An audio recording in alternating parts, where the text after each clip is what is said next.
19 October மாதம் ஓல்னெசுபா என்ற ஊர்ல இந்திய தமிழர்கள் இணைந்து தீபாவளி கொண்டாட்டம் என்ற ஒரு சிறப்பு நிகழ்ச்சியை செய்திருந்தார்கள். இந்த விழாக்கு இம்முறைதான் நான் முதல் சென்றிருந்தேன்.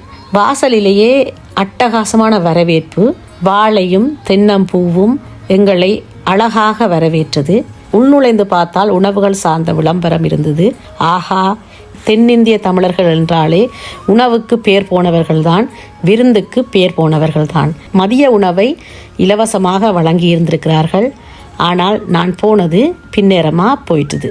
என்னுடைய 2 நண்பிகளையும் அழைத்து கொண்டு நிகழ்வுக்கு சென்றிருந்தேன். 2 பொம்மைகள் வருக வருக என்று வரவேற்க அழகான விநாயகர் ஒருவர் அமைதியாக அமர்ந்திருந்து அத்தனை நிகழ்வுகளையும் கண்டுகளித்து கொண்டிருந்தார். நிகழ்வில் ஆரவாரம் அதிகமாக இருந்தது, சலசலப்பு அதிகமாக இருந்தது, மேடையில் பேசுபவரின் சத்தம் மிக அதிகமாக இருந்தது.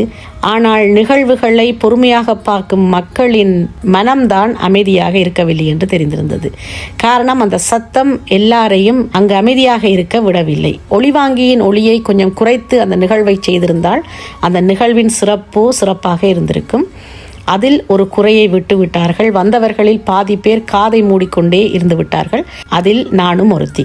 பின்னேற வேளை என்பதால் சிற்றுண்டி வியாபாரம் நடந்து கொண்டிருந்தது ஒரு பக்கத்தில் ஆடைகள், ஆபரணங்கள் எல்லாம் விற்று கொண்டிருந்தார்கள்.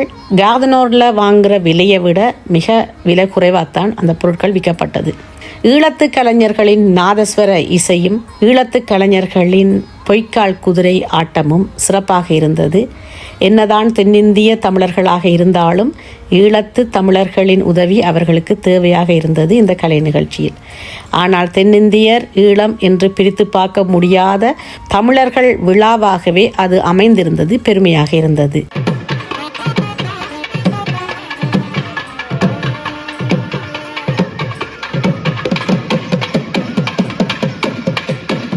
புலம்பெயர் நாட்டில் தமிழர் என்ற ஒரு குடைக்குள் அத்தனை தமிழர்களும் ஒன்று கூடி அங்கு காணப்பட்டது சிறப்பு.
ஒரு புறம் பலசரக்கு மரக்கறி என்ற வியாபாரமும், ஒரு புறம் ஆடை ஆபரணங்கள் என்ற வியாபாரமும், இன்னொரு புறம் உணவு விடுதி மாதிரி தேநீர், சிற்றுண்டிகள் விற்று கொண்டிருந்தார்கள். பெரிய மண்டபம், நிறைந்த சனம்.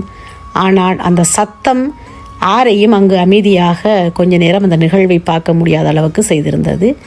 மேயரின் வருகை, தமிழரின் முறையில் அவர்களை மங்கள இசையோடு மண்டபத்துக்குள் அழைத்து வந்தார்கள். புலம்பெயர் நாட்டில் தீபாவளி நிகழ்வு என்பது ஒரு சிறப்பான விடயம்தான்.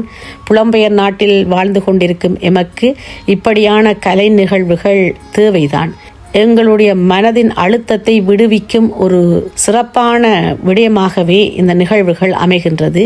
இங்கு என் மனதை கவர்ந்த ஒரு விடயம் என்னவென்று சொன்னால், ஒரு பெண்மணி வரைந்த ஓவியங்கள், தஞ்சாவூர் ஓவியம், கேரளா ஓவியம் என்று பல வகையான ஓவியங்களை அவர் வரைந்து விற்பனைக்காக போட்டிருந்தார். நான் ஒரு ஓவியமும் வாங்கவில்லை. இதற்காக வாங்கவில்லை என்று சொன்னால், அதை வாங்கி கொண்டு வந்து எங்கு பாதுகாப்பது என்பதற்காகவே வாங்கவில்லை. ஆனால் அத்தனை ஓவியங்களையும் பார்த்து ரசித்தேன். அவருக்கு என்னுடைய நிகழ்வில் ஒரு வாய்ப்பு கொடுப்பதாக வாக்கு கொடுத்துவிட்டு வந்திருந்தேன். இப்படியான நிகழ்வுகளில் கலந்து கொள்வது சிறப்பு. என்னுடன் வந்த தோழி ஒரு பாண்டிச்சேரி பெண்மணி என்னோடு வர நான் அவரை கேட்ட பொழுது தான் அதிகமாக நிகழ்வுகளுக்கு செல்வதில்லை என்று கூறி வந்தார். ஆனால் அங்கு வந்து எத்தனையோ ஆண்டுகளுக்கு முன்னர் சந்தித்த தனது பாலிய நண்பிகளை எல்லாம் சந்தித்த மகிழ்வோடு வீடு திரும்பியிருந்தார். இயற்கைக்கு ஓயாமல் நன்றி கூறிக்கொண்டு வீடு வந்ததுதான் சிறப்பு. எதற்காக இயற்கைக்கு நன்றி கூறுகிறீர்கள் என்று கேட்ட பொழுது, இல்லை, பல காலமாக அவர்களை சந்திக்க வேண்டும் என்று நான் காத்திருந்தேன், இன்று இயற்கை என்னை அவர்களை சந்திக்க செய்துவிட்டது என்று மறுபடியும் இயற்கைக்கு நன்றி கூறினார். இயற்கைக்கும் இந்த நிகழ்வை சிறப்பாக நடத்தியவர்களுக்கு நானும் நன்றி கூறிக்கொண்டு உங்களிடமிருந்து விடைபெறுகிறேன். நன்றி, வணக்கம்.